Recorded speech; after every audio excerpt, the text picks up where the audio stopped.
speaking of being able to go anywhere, you kind of had your pick the litter school-wise, obviously, recently.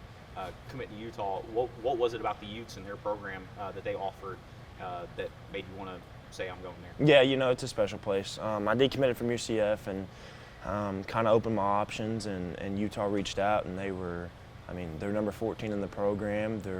Or in the country. They have a really good head coach. They know how to win. And the thing that most surprised me was when I went up there, they had almost the exact same culture this has.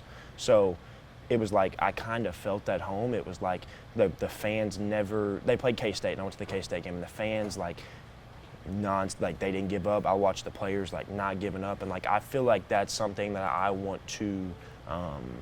If I'm going to send myself somewhere, I want to send myself somewhere like that. So yeah.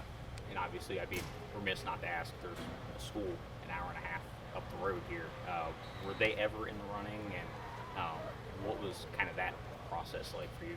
Yeah, you know, they offered me in the 8th grade. They called me, and it was kind of a slow riding deal. And then Petrino came up, and when he was at Texas A&M, actually, he came in there and visited with me and talked with me. And then he actually got the Arkansas job and came up here 4 times in a span of 2 months. And then they just kind of went ghost. So as of right now, Petrino is gone, so I can't really speak on any of that. They got a new coach in, so anything can happen. Yeah, and with that new coach, obviously the fan base, their big thing is we want to recruit the best that we have here inside our state, right? For sure. You saw a little bit of that with kind of the Bryant flips and stuff like that recently happened. I'm curious, what does Arkansas, from your perspective, right, what does Arkansas have to do to recruit in-state better? What do they have to do differently, especially under this administration? Shoot, I don't know whatever he did yesterday, because he got 3 of them in 30 minutes, so that was huge. I don't know. I feel like they just got to take more pride in it. That's the honest truth. I mean, there's no easy way to put that. Just take pride in getting the top kids from your state. There ain't no other way to say that. So, because there are some kids, obviously, that don't have a head on their shoulders, kind of like you do, where they want to chase kind of the LA lifestyle, right? They want to go to your South Floridas, your Miamis, stuff like that. But there are kids in the state like you and states around the country, I know Ohio especially, they want to play for that school in state and represent the state. For sure. And so it feels like that's kind of the direction they have to go with their recruiting, right? Yeah, well, I mean, if you want a culture and you want a program who's bought in and who wants to play 100%, who doesn't back down, you got to know that the fans are behind that. Here's the ultimate truth. If you have an in-state kid and you have an out-of-state kid and you're at Arkansas, who's the fan base going to root for more? It's common sense, right? So I feel like if you're a coach, you got to understand that the fans want Arkansas kids. They're Arkansas fans. They want to see them succeed. So, yeah. But hey, we'll put that aside. Yeah. There's still business to finish, right? Sure. So, just kind of talking about that. I know you've been through it, obviously. Yeah. It's a winning culture here. What would one more win to kind of cap off the career mean to you? Yeah, it'd mean everything. It'd mean everything I worked for. I told myself coming in this, I hate losing more than anybody knows. I hate losing more than anything in life, and I'll do anything not to lose. So I feel like every week that I've played for the past 38 weeks, I've told myself, and in the summer, and in off-season workouts, that I will not lose. And I feel like we got one more week to do it. We've all worked so hard as a team, from summer to team camps to 7-on-7s to fast dogs to everything that we do together as a team. This year specifically, this is my group of guys. It's my senior class. These are the boys that I grew up with, you know. So to go out the right way would mean everything in the world to me. And then just kind of lastly here, everybody wants to talk about a legacy, right? Yeah. What do you think your legacy, and when people are sitting around the Thanksgiving dinner table maybe 10, 15 years from now, what do you want them to say about Kane Archer? What do you want your legacy here to be? A dude that never gave up, that constantly tried to get the best out of everybody.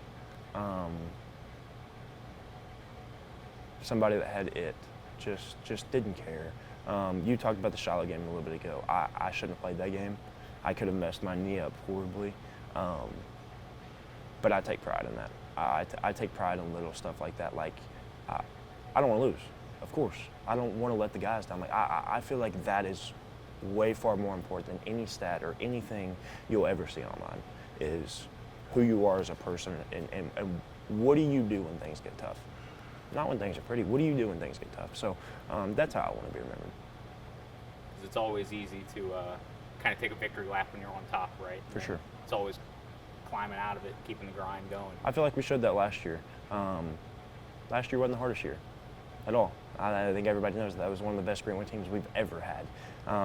But this year we've shown it. We've shown ways not to give up. We've showed ways to fight till 0-0-0, and we keep doing it.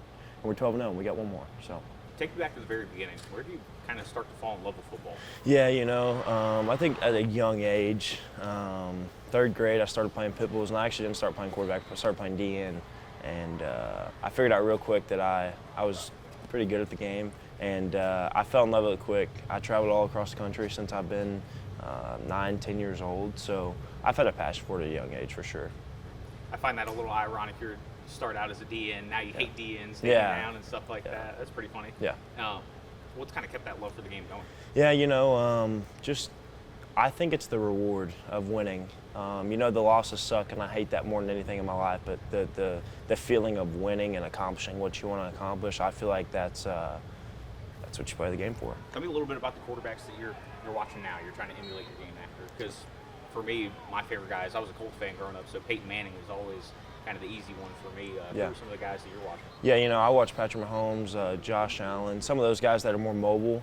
That's what the game's kind of transitioning to. Not that there's not quarterbacks like Peyton Manning and Tom Brady still, but the game's kind of transitioning. So I like watching those type of guys. I think I resemble those guys fairly well. Right, because when I was growing up, it was you're throwing for 4,000 yards or you're not doing anything. Yeah. At that point, it's your Mannings, your Drew Brees, your Tom Brady's, your Philip Rivers, Ben Roethlisberger, those type of guys where they're basically just statues in the pocket, but you can't really do that nowadays. No, you can't. The game's a lot faster. The game is more complex, and you got to have a quarterback that's able to kind of do everything if you want to be versatile. So, yeah. How long have you had the nickname Golden Boy? Tim. He started calling me that, I would say, 2 years ago. It was my sophomore year. Pretty awesome. I love Tim. Tim's my guy. Do you like the nickname? I do. My grandpa actually called me that. My grandpa passed away when I was 8 years old, 9 years old. So it kind of stuck with me. So it's awesome to kind of have that carry on. Yeah, because being able to, for me, carrying on the family legacy, right? That's got to be the cool thing. No, yeah, it is for sure. Just getting to represent for sure. How do you stop you? If you're an opposing D coordinator, how do you stop Kane Archer? I'd say everybody's tried everything, but try to cause havoc, turn the ball over. That's the only way you're going to stop Greenwood's offense. It's not just me. It's Champ Davis. It's Cooper Bland. It's the O-line. It's the running backs. It's everybody. So if you can cause havoc and you can cause turnovers, then you become a problem for us. But if you can't cause turnovers and you can't cause havoc, then... Right. Y'all kind of had your way a little bit with the teams that y'all have faced so far. And so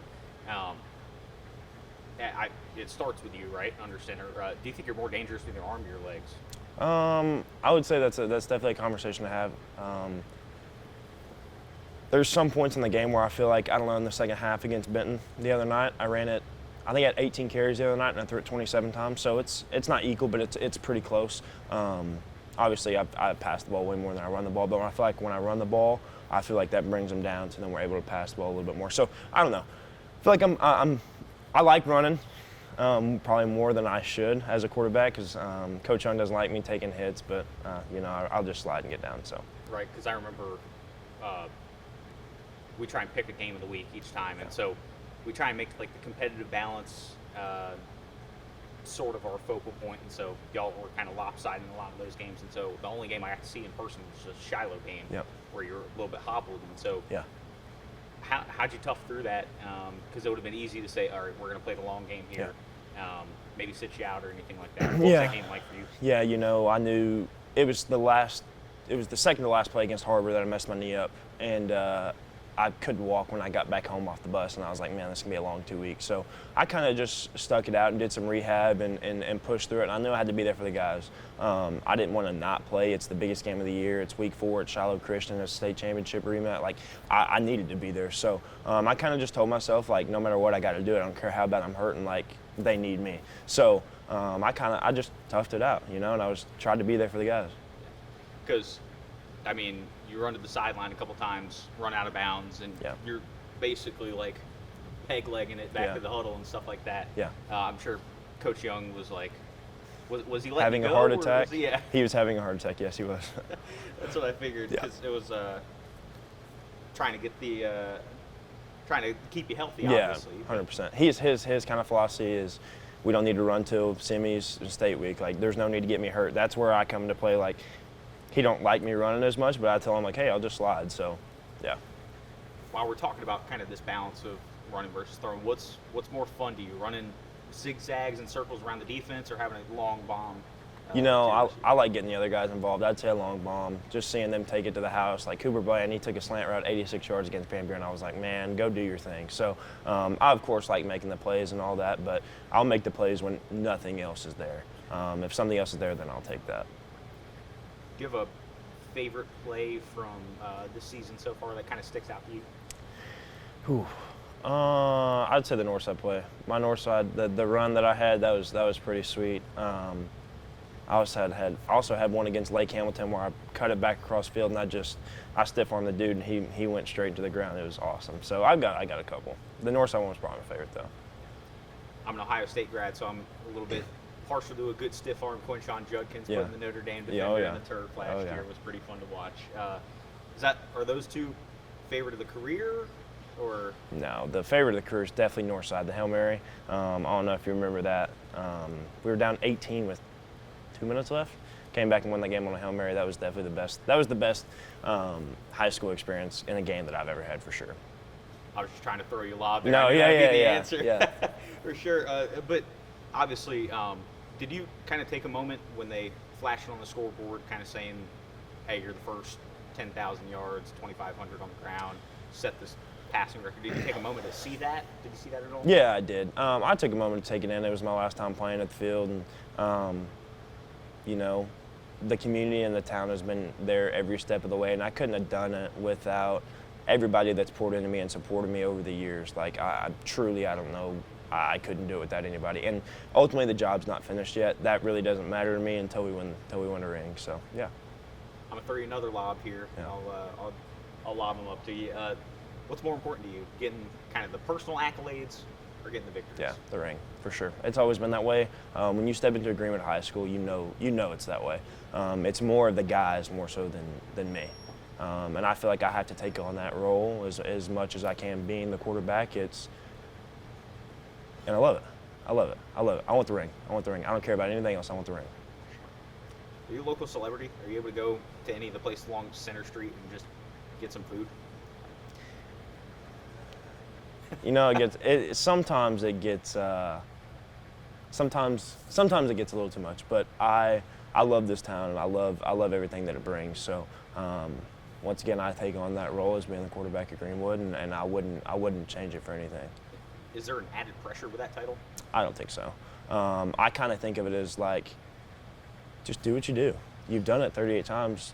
Just go do it again. Like I don't know. People get too caught up in all the analytics and all the just go do it. Just go find a way to win the game. So that's what we're gonna do Saturday. There's a world of a transfer portal that we kind of live in a little bit. You see guys coming from Texas up here to Northwest Arkansas. You see guys from Central moving up here. You kind of have the talent and the skill set to have picked anywhere that you could have gone, right? Yeah. Could have gone to a Florida school or a Georgia school or something like that. Why stay here? I had the opportunity. I did have the opportunity to move to Mater Dei, IMG, St. Francis. Like, I had the opportunity, but this place, people truly don't understand. The place is special. This place is special. The community, the fans, the people, the administration, everybody is just, it's special. It really is. And I feel like if I would have moved away, I wouldn't have experienced a hometown feeling. And so I'm glad I stayed. because you can go to a place, you're playing a school with about 90,000 people in their town, Yep. and they got 3 different schools in that town. Yep. Y'all are the school. The only one. You see, you're driving up